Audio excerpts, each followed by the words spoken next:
आज देवक ने और उग्रसेन जी ने बहुत सुंदर विवाह की रीति निभाई। जब विवाह हो गया तो विदाई की बेला हुई।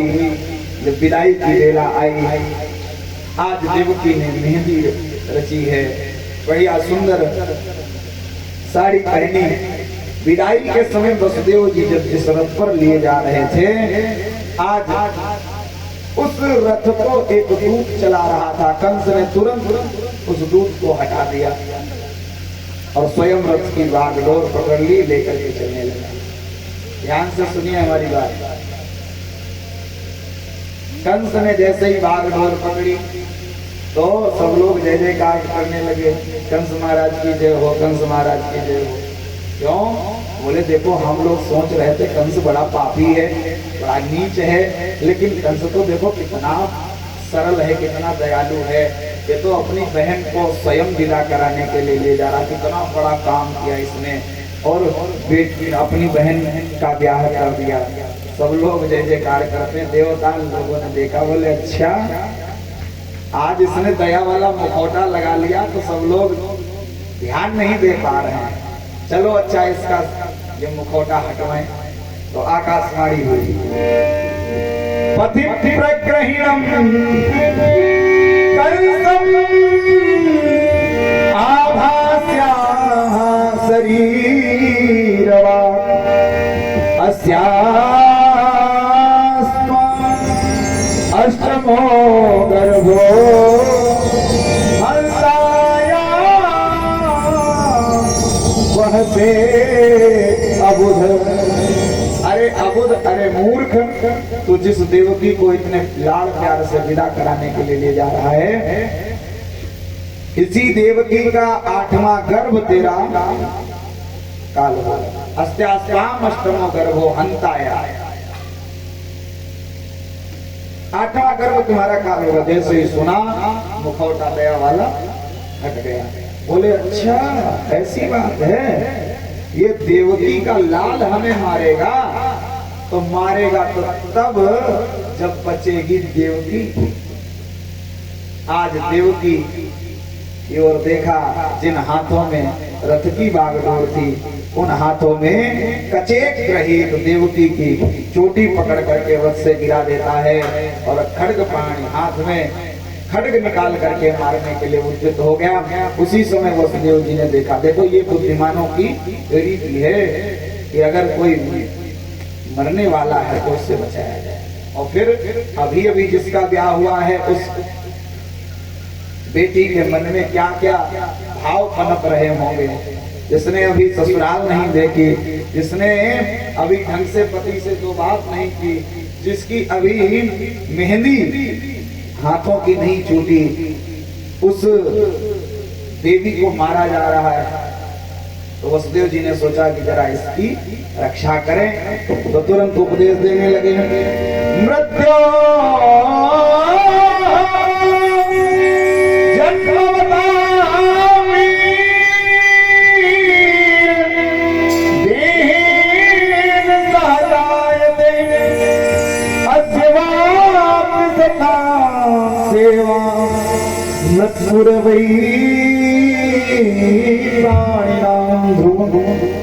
अरे कंस, जिस देवकी को तुम मारने जा रहे हो, क्यों मारने जा रहे हो? बोले इसका 8वां गर्भ काल है। बोले तो क्या तुम काल से बच जाओगे? इसको मारने के बाद में भी क्या तुम बच जाओगे? मृत्यु जन्मवताम वीर देह सा जाए थे। अरे मौत ने तो तभी जन्म ले लिया था जब तुमने जन्म ले लिया। देहेन सा जाए थे, देह के साथ में मौत जन्म ले ही लेती है। और इसीलिए रामचरितमानस का वो प्रसंग आप सब लोग याद करिए, जिस समय रावण तपस्या करता है तो भगवान शंकर कहते हैं मैं ब्रह्मा मिलते ही वर दीना। भगवान शंकर और विधाता ब्रह्मा, शंकर जी कहते हैं मैं ब्रह्मा मिलते ही वर दीना। पार्वती जी ने पूछा कि आप दोनों लोग क्यों गए? बोले वो मांगने वाला ये था कि हम काबू के मरे न मारे। और भगवान शंकर ने कहा कि हम दोनों लोग पहुंच करके उसके इस वाले वरदान को खत्म कर देते हैं। बोले आपके जाने से ही? बोले हाँ, हमारे जाने से, हमारा जाना ही ये बता रहा है कि उसका वरदान सफल नहीं होगा। क्यों? क्योंकि विधाता ब्रह्मा कौन है? बोले विधाता ब्रह्मा सृष्टि के जन्म से संबंध रखते हैं और भगवान शंकर बोले मृत्यु से संबंध रखते हैं। माने जहाँ जन्म है वहीं मृत्यु है, जहाँ विधाता है वहीं पर शंकर जी हैं। यही बात है। मृत्यु जन्म बताम वीर देहेन सह जाए। जन्म का देवता नहीं, मृत्यु का ही देवता साथ में ही रहता है। तो जब देह ने जन्म लिया वैसे ही मृत्यु ने जन्म ले ही लिया। अद्यवात सताम देवा मृत्यु वही प्राणी नाम, आज हो जाए या 100 वर्ष बाद हो जाए, लेकिन मरना तो पड़ेगा ही। मृत्यु वही प्राणी नाम, जो मृत्यु तो वो है माने अटल है, मौत तो आनी ही आनी है।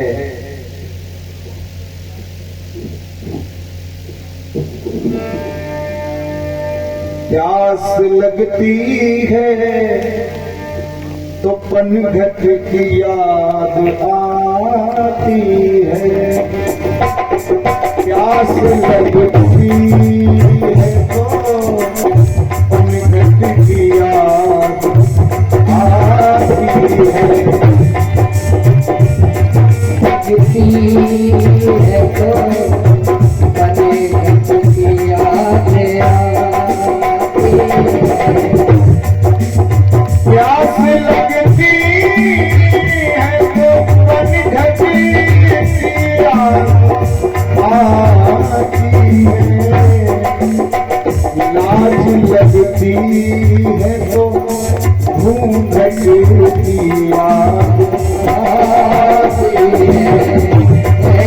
लाज लगती है तो घूंघट की याद आती है।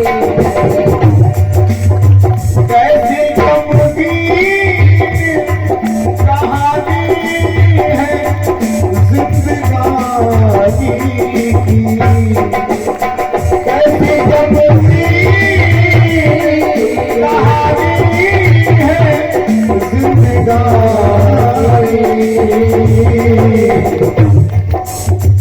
उम्र ढलती है तो मरघट की याद आती है। उम्र ढलती है तो मरघट की याद आती है। आज लगती है तो घूंघट की याद आती है। प्यास लगती है तो पनघट की याद आती है। मरना तो निश्चित है। आज जैसे ही सुना तो कंस ने कहा हम कैसे माने। वसुदेव जी ने कहा ठीक है, तुम्हें अगर देवकी के लालों से ही भय है तो परेशान मत हो। आज अरे वाह, नहीं ठीक है, वो तो भगवान है, हमारे कहने से आएंगे और क्या, भगवान अपने तरीके से आएंगे भाई। चलो ठीक, थोड़ा बिफोर आ गए लेकिन कोई बात नहीं, ध्यान से सुनिए। बोले सच्चिदानंद भगवान की।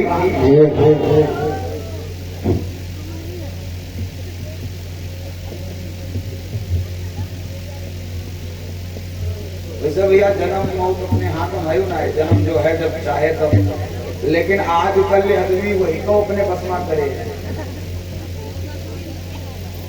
ध्यान तो कैसे जन्मों अपने बस में करे, क्योंकि अब तो ऑपरेट होकर के बच्चे पैदा होते हैं तो पंडित जी से पूछ लीन जाते हैं कि महाराज जाकर कोई मूल वूल बनाए, तो अगर पंडित बताए कि इनके मूल हैं तो डॉक्टर ने बता दे आज ऑपरेशन ना करो कल ही करो, हैं? आजकल जन्म तो अपने हाथ में कर लिए और मौतो अपने हाथ में नहीं भैया, वेंटिलेटर पहुंचाए देने दुकुर दुकुर सांसें चल रही हैं मशीन के द्वारा, और डॉक्टर बताएं कहीं ना इनकी सांसें जो है थोड़ी बची तो कहीं रुको भाई सही देख लो पचके वचके तो नहीं कहीं पचके हैं, पंडित बताएं कहीं आज लगे पचके हैं तो कहीं नहीं करो आज लगे और वेंटिलेटर पर रखे रहे आज और जिंदा रखो इनका कल माता रहे। बोले सच्चिदानंद भगवान की। तो जन्म और मृत्यु सब कुछ तो अपने हाथ में कर रखा। अरे भैया तनु बहु लपक जाए कर इंसान तो मूड भाव लेके आओ कि जाति कहाँ है जीव जान खबर वही क्यों ले आओ, लेकिन बस उतनी दूर तक पहुंच नहीं पावत। बोले सच्चिदानंद भगवान की। थोड़ी देर केवल 10 मिनट श्रवण करिए, उसके बाद हम लोग अभी बधाई गीत भैया बधाई ध्यान से श्रवण करें आप लोग। इधर वसुदेव जी ने कहा कि जितने लाल होंगे हम तुम्हें सौंप देंगे, परेशान मत हो, हमें जाने जाने। पहला बेटा पैदा हुआ कीर्तिमंतम रुकमजा, पहला बेटा कीर्तिमंत हुआ, उसको लेकर के आए। फिर से जो है कंस को दया आ गई। देखिए बैठो तनिक देर कथा समझो। आज पहला बेटा जब हुआ लेकर के गए, कंस को दया आई, कंस ने कह दिया जाओ इसको लेके जाओ, इसका सुख भोगो, लेकिन 8वां वाला जब पैदा हो तो लेके आना। देवताओं ने फिर सोचा कि ले, फिर कंस दया करने लगा। कंस और दया दोनों विपरीत हैं, कंस के हृदय में कभी दया आ नहीं सकती। तो आज उस दया को पुनः हटाते हैं। नारद जी आए, नारायण नारायण करते हुए अष्टदल कमल लेकर के आए। नारद जी ने बताया, बोले महाराज जरा इसकी पंखुड़ी गिन दो, कौन सी पहली है और कौन सी 8वीं। कंस ने गिन दिया 1 2 3 4 5 6 7 8, ये पहली और ये 8वीं। बाबा ने जरा सा फूल घुमा दिया, बोले जरा बताना वो कौन सी पहली बताई थी, कौन सी 8वीं बताई थी। बोले बाबा तुम्हारे दिमाग खराब है क्या, पहले बताए होते तो पंखुड़ी पे निशान लगा देते, कोई चिन्ह लगा देते। नारद जी ने कहा पंखुड़ी पर तो निशान चिन्ह लगा सकते हो, लेकिन देवकी के 8 लालों पर निशान लगा सकते हो। क्यों, क्या बात है? देवताओं ने तो कहा है 8वां गर्भ काल होगा। बोले कोई जरूरी है देवताओं की बात, वो 8वां पहला भी हो सकता है और पहला भी 8वां हो सकता है। बोले तो क्या करें, पहले वाले को मार डालें? नारद जी ने कहा हम ये थोड़ी कहते घूमते हैं कि मार डालो, हम किसी को मारने के लिए नहीं है, बस तुम जानो तुम्हारा काम जानो। अब नारद जी तो गए इधर, कंस को बड़ा भय लगा कि कहीं पहला वाला ही 8वां न हो। वसुदेव जी को बुलाया और उस मांस के पिंड को, पहले जिनका जन्मा हुआ बालक कितना उसमें प्राण होंगे, उठा करके दीवार पर पटक दिया, प्राणांत हो गया। ऐसे ऐसे करके उसने 6 बालकों का प्राणांत किया। 7वें का नंबर जब आया तो 7वें में विशेष जी महाराज आ रहे हैं। पहले शेष और उनके बाद में विशेष। कोई बड़ा व्यक्ति आता है तो पहले उनकी कुर्सी आती है, तो ऐसे ही भगवान आने वाले हैं, उससे पहले श्री श्रेष्ठ शेष भगवान के आसन है, वो आ रहे हैं। देवकी मैया के जैसे ही कर, तो देवकी और वसुदेव को बुला लिया कंस ने, और एक महल, एक जेल को जो है सजा दिया बढ़िया, और बोले इसमें आप रहो, और बाहर से ताला लगा दिया। बाद में पता चला कि जेल में बंद कर दिया इसने। आज 7वें गर्भ की जब बारी आई तो भगवान ने माया को बुलाया और माया के द्वारा उस गर्भ का ट्रांसफर करा दिया। ट्रांसफर कहाँ हुआ? बोले वो रोहिणी मैया के उधर में समाहित हो गया और उधर बालक उत्पन्न हो गया। 7वां तो इधर गर्भ गिर गया, ये जानकारी कंस को मिली तो सब लोग तो प्रसन्न हो गए। कंस चिंतित हो गया कि 6 को तो मार डाले, अब ये क्या हो गया, 7वां हमारे हाथों से मरना चाहिए था, ये गर्भ कैसे गिर गया। तो सब लोग समझाते महाराज परेशान न हो, 6 को आपने मार डाला और 7वां डर के कारण नहीं आया, और हमको लग रहा 8वां पैदा नहीं होगा। आप टेंशन ना लो, और आप तो समझ लो अजर अमर हो गए।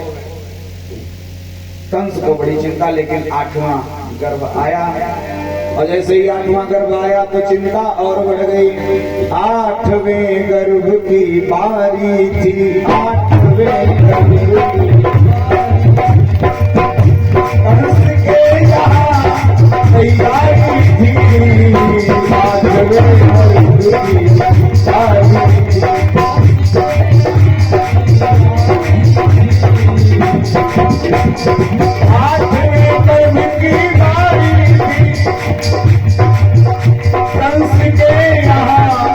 तैयारी थी, राजा था पहरेदारी पर, राजा था पहरेदारी पर, जेल में बहन बेचारी थी, राजा था पहरेदारी पर।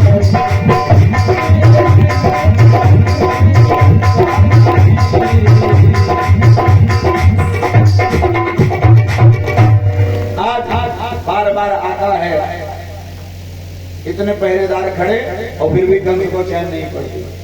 श्री सुखदेव स्वामी कहते हैं, परीक्षित इस समय में कंस ने जितना बढ़िया चिंतन भगवान का किया, उतना चिंतन किसी योगी यति ने भी नहीं किया। सोते जागते उसे हर समय भगवान नजर आए। आज जब समय आया और भगवान के प्रकट होने का अवसर जब हुआ तो देवता लोग आकाश मंडल में आ गए और सुर समूह विनती कर पहुंचे निज निज धाम। देवता सब प्रकट हो गए और देवता स्तुति करते हैं, गर्भ स्तुति। आइए हम लोग भी गर्भ स्तुति करें, भगवान से निवेदन करें। स्वागतम कृष्ण सुस्वागतम कृष्ण, स्वागतम कृष्ण,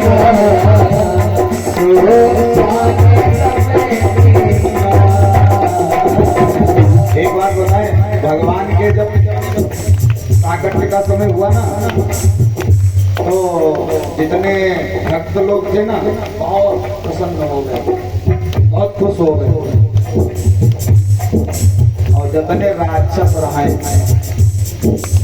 उनके सबके चेहरे उतर गए। तो अगर आप लोग प्रसन्न हैं तो आप भक्त हैं, और आसपास देखे रहे हो अगर कोई चेहरा उतरा दिखाई दे तो जान जाओ कौन खानदान क्या है। इसलिए सभी लोग ताली बजाते हुए झूमते हुए मेरे साथ में भगवान को बुलाएं। स्वागतम कृष्ण, स्वागतम कृष्ण, स्वागतम कृष्ण,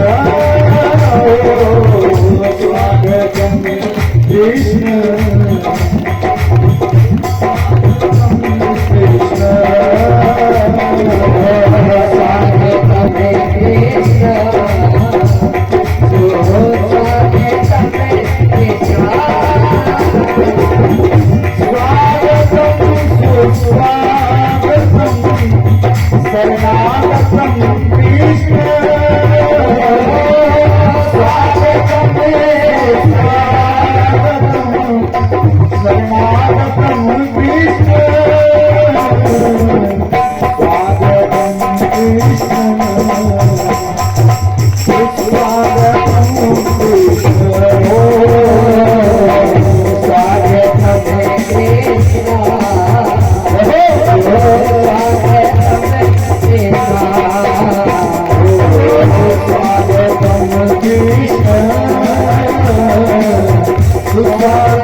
बोलिए बाल कृष्णलाल की। आइए सभी लोग 2 मिनट और आनंद के साथ में हम सभी लोग डालें और उसके बाद में समय भी हो रहा है।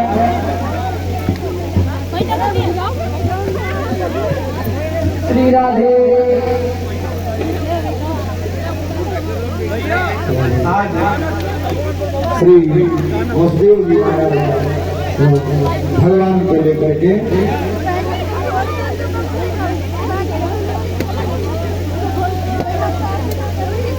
नंदगांव में आए।